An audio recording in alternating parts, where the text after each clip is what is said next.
Hello everyone, my name is Pompey and I'm from SEC Bangalore. So today we are going to discuss about types of solar cell materials.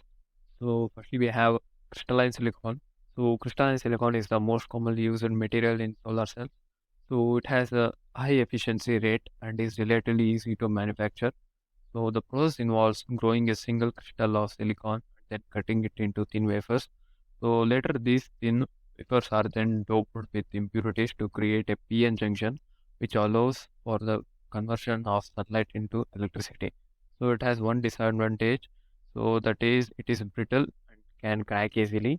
So additionally, it is expensive to produce and requires a large amount of energy to manufacture. So crystalline silicon is the most commonly used materials in solar cells. So it has a high efficiency rate and is relatively easy to manufacture. So nextly we have thin film solar cells. So thin film solar cells are made by depositing one or more thin layers of photovoltaic materials onto a substrate. So this method is less expensive than using crystalline silicon and requires less energy to manufacture. So thin film solar cells can be made from a variety of materials including cadmium, telluride, copper, indium, gallium selenide, and amorphous silicon. So one of the drawbacks of thin film solar cells is that they typically have a lower efficiency rate than crystalline silicon cell. They also degrade more quickly over time, meaning they may need to be replaced sooner. So next we have organic photocells. So it's one of a type of solar cell material. So organic photovoltaics use organic materials such as polymers or small molecules to convert sunlight into electricity. So these materials are lightweight, flexible, and can be manufactured using low-cost processes. So making them ideal for applications such as wearable electronics and building integrated photovoltaics.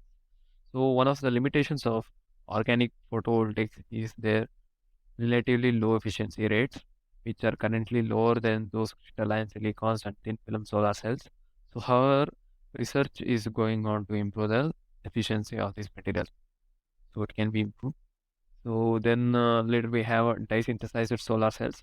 So, dye-synthesized solar cells use a layer of dye molecule to absorb sunlight and generate an electrical charge.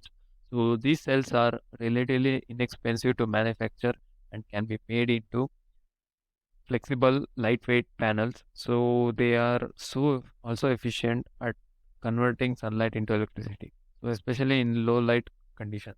So one of the disadvantages of dye-synthesized solar cells is that they are not as durable as other types of solar cells and can degrade quickly under certain conditions. So they also require regular maintenance to ensure optimal performance.